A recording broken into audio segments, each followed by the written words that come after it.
जय माँ इंद्राक्षी जय अम्बे। इंद्राक्षी धाम में दर्शकों आप सभी का हम हार्दिक स्वागत करते हैं। आज के दिन जिन जातकों का जन्मदिवस है, मैरिज एनिवर्सरी, उन सभी को हमारी तरफ से बहुत बहुत शुभकामनाएं। आज से कार्तिक मास प्रारंभ हो चुका है और कार्तिक का महीना समस्त मासों में अति महत्वपूर्ण माना गया है। क्यों, ये जानकारी देंगे। कार्तिक मास में क्या क्या नियम संयम है वो बताएंगे।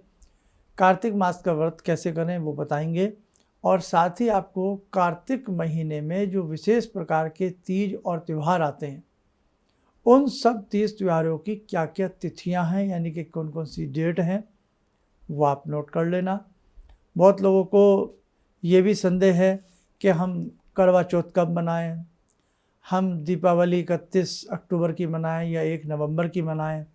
सारे संदेह आपके इस कार्यक्रम में दूर हो जाएंगे। तो वो बाद में पहले कार्यक्रम सुन लेना, बाद में वो सारी डेट तीज त्योहारों की अपनी बेटा अच्छे से आप लोग नोट कर लेना। तो आइए पहले आज का हम पंचांग देखें, फिर आगे की चर्चा करते हैं। 18 अक्टूबर सन 2024, दिन शुक्रवार, संवत 2081, कार्तिक मास, कृष्ण पक्ष, तिथि आज है प्रतिपदा, जिसे हम पड़वा तिथि के नाम से भी जानते हैं। नक्षत्र अश्वनी, राहु काल 10:30 से 12, दिशा शूल पश्चिम दिशा। कार्तिक का महीना समस्त मासों में सबसे महत्वपूर्ण होता है। ये महीना चातुर्मास के मध्य भी आता है, यानी कि चातुर्मास में भी आता है। और इसी महीने में, कार्तिक के महीने में ही हम भगवान विष्णु की प्रार्थना करते हैं, भगवती लक्ष्मी की प्रार्थना करते हैं, धन्वंतरी की पूजा करते हैं, भैया दूज मनाते हैं, करक चतुर्दशी करते हैं, करवा चौथ करते हैं। तो विभिन्न प्रकार के तीज त्यौहार की जो झड़ी होती है और लड़ी होती है, वो इस महीने में बहुत अच्छी होती है। ये पूरा ही महीना प्रकाश पर्व के नाम से जाना जाता है, क्योंकि प्रकाश इसमें किया जाता है। दीपावली के दीप जलाए जाते हैं। इस महीने में पितरों का तर्पण किया जाता है। पितरों के निमित्त विशेष प्रकार की पूजाएं भी इस माह में होती हैं। तो ये महीना बेटा अपने आप में बहुत महत्वपूर्ण है। तो सबसे पहले तो हम कार्तिक मास में ये सारी चीज़ें आने की वजह से कार्तिक का महीना अपने आप में बहुत ही महत्वपूर्ण बन जाता है। और साथ ही एक महत्वपूर्ण और इंद्राक्षी धाम के साधकों के लिए वो क्या महत्वपूर्ण है कि आपने देखा है कि किस प्रकार से जो आपकी 31 दिन की साधना चल रही है, वो भी पूरा कार्तिक आपको मिलेगा। तो ये सौभाग्य की बात है कि कार्तिक का महीना आप करीब करीब पूरा महीना कार्तिक में एक विशेष साधना, आप जगदम्बा की साधना कर रहे हैं। तो हुआ ना आपके लिए अत्यधिक महत्वपूर्ण ये महीना। और इसी महीने में देव प्रबोधिनी एकादशी भी आती है, देवता भी उठते हैं। तो सबसे पहले कार्तिक का जो सबसे बड़ा नियम है वो यही है कि हमें सुबह सुबह सूर्य उदय होने से पहले स्नान कर लेना चाहिए। और यदि आस पास कोई पोखर है, तालाब है, बावड़ी है, गंगा जी हैं, शुद्ध स्थल है, सरोवर है, तो वहाँ जाकर के, पुराने समय में, बहुत पुरानी बात नहीं कर रहा हूँ, 10-20 साल पहले तक ये परंपराएं रही हैं। और जहाँ हैं वहाँ आज भी ये परंपराएं यथावत बनी हुई हैं। काशी के घाट हों, गंगा मैया की घाट हों, कहीं के भी हों, प्रयागराज के हों, कहीं के भी हों, वहाँ आज भी कार्तिक के पूरे महीने लोग सुबह सुबह गंगा स्नान करते हैं। भाग्य की बात है बेटे, भाग्यशाली हैं सभी लोग, मैं तो ये कहूँगा।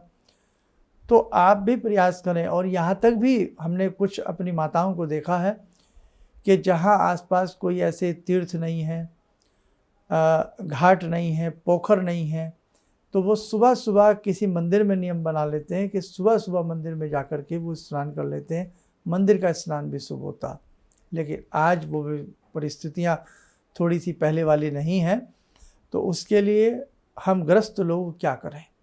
आसपास गंगा जी नहीं है, पोखर तालाब नहीं है, तो आप सुबह सुबह सूर्य उदय होने से पहले अपने जल में थोड़ा सा गंगा जल डाल करके आप लोग स्नान कर लिया करें। तो सुबह सुबह पूरा महीना कार्तिक स्नान करके हरे रामा हरे कृष्णा का जप करें और भगवती देवी की साधना करें। ये ध्यान रखें। कार्तिक के महीने में तेल का प्रयोग करना वर्जित बताया गया है, लेकिन जितना आप कर सकें उतना करने का प्रयास जरूर करें। द्विदल वाली दालें, जो दो दल होते हैं, दो दालें आपस में चिपकी होती हैं, द्विदल वाली दालें जो होती हैं, जैसे उड़द की दाल है, मूंग की दाल है, मसूर की दाल है, चना है, मटर है, इनके बारे में भी परहेज़ बताया गया है। भूमि शयन की बात कही गई है कि भूमि शयन किया जाए, भगवान के श्री चरणों में लेट करके रात्रि को व्यतीत किया जाए तो बड़ा अच्छा रहता है। कार्तिक में ब्रह्मचर्य का पालन किया जाए तो अति उत्तम है। ब्रह्म वैवर्त पुराण, स्कंद पुराण में कार्तिक मास की महिमा की अपरंपार बातें बताई गई हैं। तो आपके पास ब्रह्म वैवर्त पुराण हो, स्कंद पुराण हो, उसको भी आप पढ़ करके देखिएगा, है ना, बड़ा अच्छा आपको लगेगा। तो बेटा कहने का भाव, ये मासों में अति उत्तम मास है, अति उत्तम महीना है। जितना अच्छे से अच्छे आपसे बन सके, ज़्यादा ना बन सके, कम से कम भगवान के प्रति समर्पण की भावना, चलते फिरते उठते बैठते अपने इष्ट मंत्र का जप, गुरु मंत्र का जप इस कार्तिक महीने में करते रहना और सूर्य उदय होने से पहले स्नान करने का प्रयास करना। भूमि शयन अगर न भी हो सके तो साफ स्वच्छ बिस्तरों पर लेटने का प्रबंध करना, ब्रह्मचर्य का पालन करने का पूरा प्रयास करना। अब कार्तिक मास में कौन कौन से 30 त्यौहार हमारे हैं, मैं आपको वो बता देता हूँ, आप लोगों ने नोट करें। आज का ही पहला दिन यानी कि 18 अक्टूबर कार्तिक मास प्रारंभ, कृष्ण प्रतिपदा है आज, यानी कि कार्तिक मास का कृष्ण पक्ष की प्रतिपदा है। अब यहाँ से आप इस तारीखों को नोट करें। 20 अक्टूबर की करक चतुर्थी है, यानी कि करवा चौथ है 20 अक्टूबर का। 27 अक्टूबर की रमा एकादशी है स्मार्त के लिए, और 28 अक्टूबर की रमा एकादशी है वैष्णव के लिए। कई बार 2 एकादशियाँ जब पड़ती हैं तो पहले दिन की एकादशी स्मार्तों के लिए और दूसरे दिन की एकादशी वैष्णवों के लिए।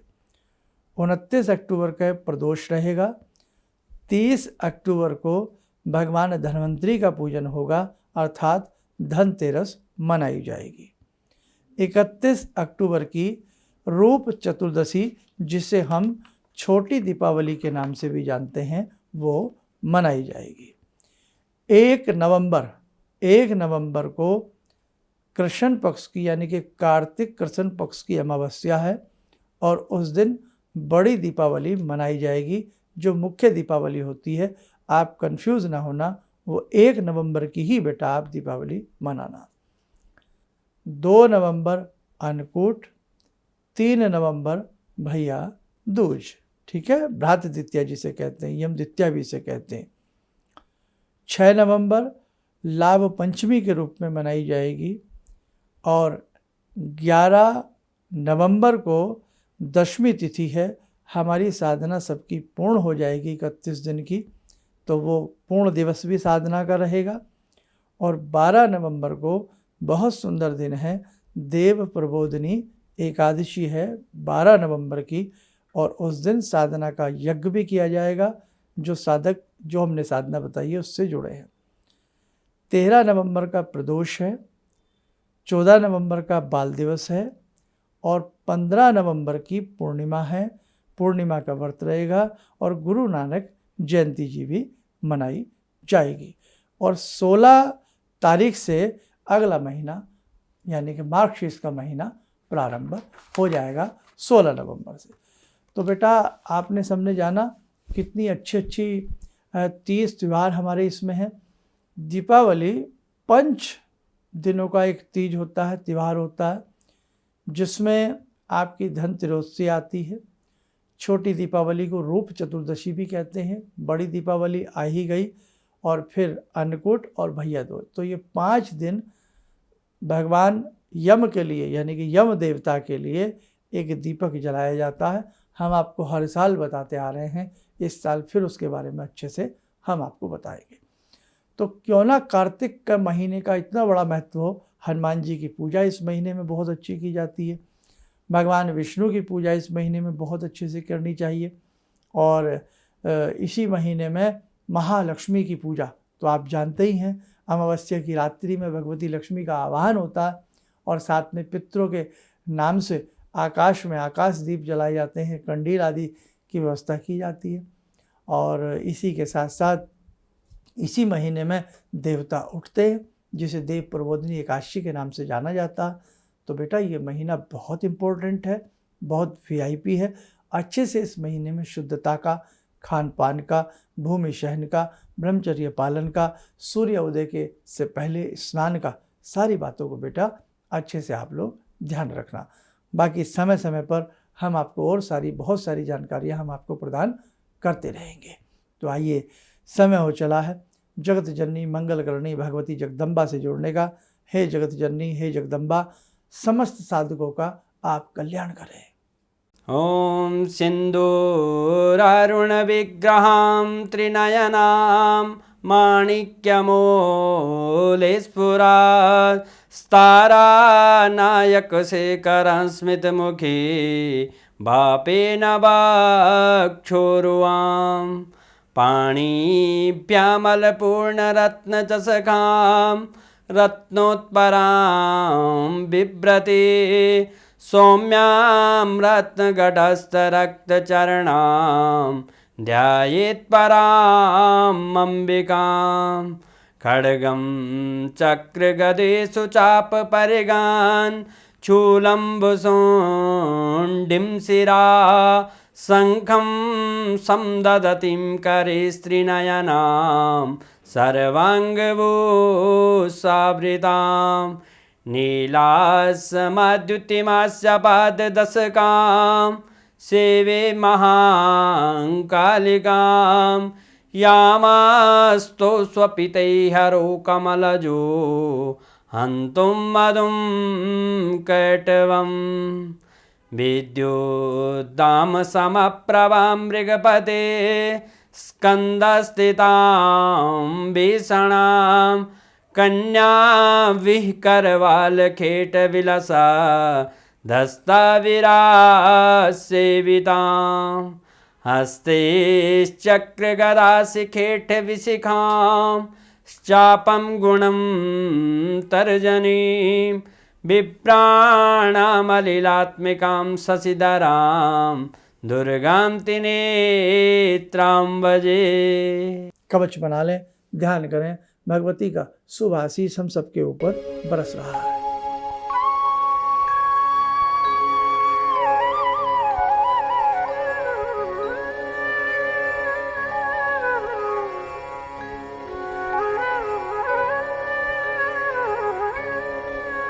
ओम बोलते हुए नेत्र खोलें, सामान्य हो जाए।